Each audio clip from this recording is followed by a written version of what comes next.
Bismillahirrahmanirrahim. Assalamualaikum warahmatullahi wabarakatuh. Ada tuduhan kepada Muhammadiyah sebagai kelompok atau perkumpulan di mana mereka oleh ulamanya atau mubaliknya juga mempunyai rujukan pengamalannya sesuai apa yang ditetapkan oleh organisasinya. Untuk hal ini, kita coba jawab dalam pembahasan di bawah ini, bahwa itu bukan ketetapan yang telah dipaku mati atau ketetapan yang beku, yang tidak boleh dirubah bila diketahui atau terbukti ketetapan itu ternyata salah, tidak sesuai petunjuk Al-Quran dan hadis sahih. Oleh Dr. Arifin Siregar. Pembahasan.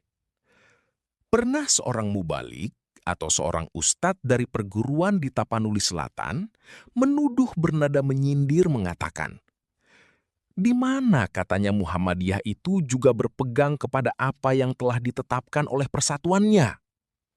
Komentar, hal ini kita jawab, di mana hal itu tidak benar, yaitu memang mereka membimbing jamaahnya supaya mengikuti apa-apa yang telah diajarkan atau disampaikan oleh mubaliknya atau perkumpulannya. Komentar, namun ketetapan yang ditetapkan itu tidak beku, tidak dipaku mati bahwa itu tidak boleh berubah meski berhadapan atau dibantah, atau telah diketahui belakangan pengamalan yang telah ditetapkan itu bertentangan dengan petunjuk Al-Quran dan hadis sahih.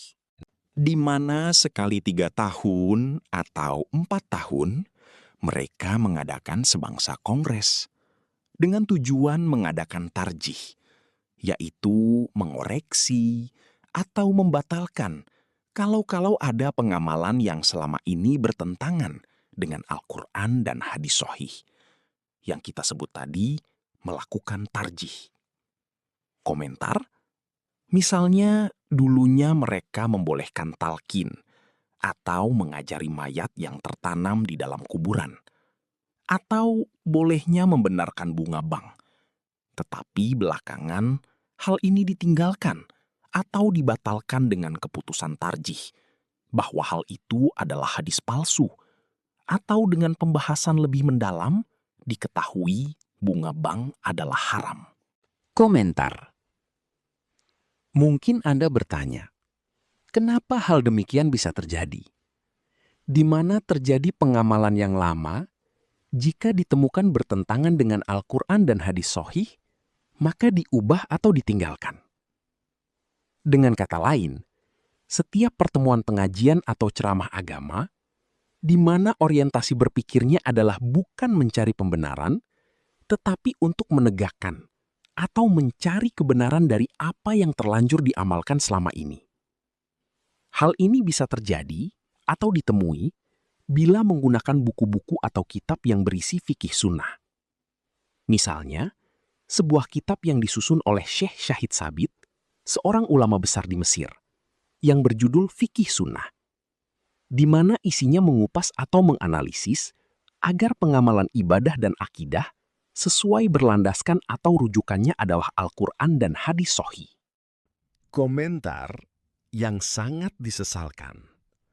Sekarang terjadi susahnya untuk menegakkan kebenaran adalah akibat dari pola pikir di antara umat Islam, bahwa pengamalan ibadah dan akidah yang diamalkan selama ini, yang sumbernya dari fikih madhab, di mana semua ini itu dianggap pasti benar, atau semua benar.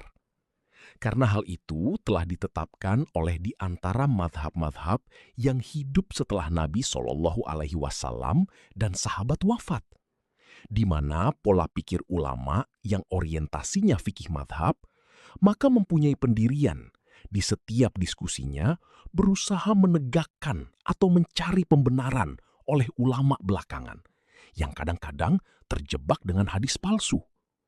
Demi apa yang sudah ditegakkan atau ditetapkan oleh di antara madhab selama ini tidak mungkin salah.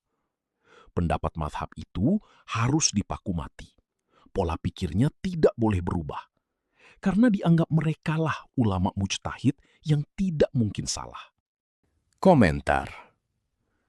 Sebenarnya, untuk menghilangkan atau mengecilkan beda pendapat ini yang terjadi di masyarakat di antara umat Islam di Indonesia, sebenarnya tidak susah atau tidak sukar bila kita sama-sama berpikir atau berorientasi bahwa kebenaran itu adalah rujukannya Al-Quran dan hadis sahih.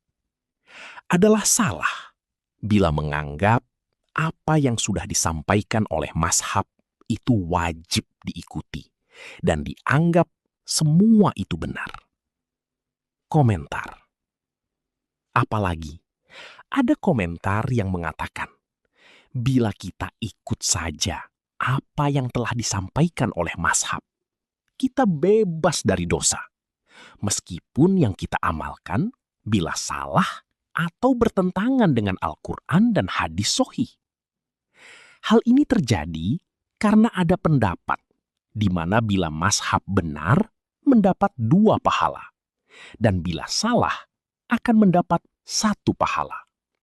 Komentar, hal ini memang benar, tetapi yang diberi 2 pahala oleh Allah Subhanahu wa Ta'ala adalah usahanya untuk mencari kebenaran. Dan bila salah diberi 1 pahala, adalah yang diberi pahala, yaitu hasil jerih payah mereka mengolah atau mencari hukum itu, bukan hasil kesalahannya. Maka tidak mungkin kalau kita sudah tahu salah, Allah akan memberikan 1 pahala atas kesalahan kita. Komentar, atas dasar bukti-bukti yang timbul belakangan, atas adanya hadis lemah atau hadis palsu, atau tidak adanya kesempatan berembuknya atau berdiskusinya ulama dengan suatu pertemuan. Misalnya sebagai contoh, Imam Syafi'i yang berada di Baghdad menyendiri, tidak ada kesempatan baginya untuk mencari kebenaran, karena di tempat itu hanya dia sendiri yang menjadi ulama besar ketika itu. Atau banyak faktor lain. Ulama belakangan menjadi tempat mencari rujukan, apakah pendapat lama itu masih benar atau salah. Hal ini akan kita kupas atau bahas dalam pembahasan lain. Demikianlah pembahasan kita pada kesempatan kali ini. Semoga apa yang telah disampaikan dapat menjadi ilmu yang bermanfaat dan menambah keimanan kita kepada Allah Subhanahu wa Ta'ala. Pergi ke taman memetik melati, harumnya semerbak di waktu pagi. Mari kembali pada sunnah sejati, agar ibadah lurus diridhoi Ilahi. Akhir kata, jangan lupa untuk like, komen, share, serta nyalakan lonceng notifikasi dan subscribe, agar dakwah ini terus tersebar dan memberi manfaat bagi banyak orang. Wassalamualaikum warahmatullahi wabarakatuh.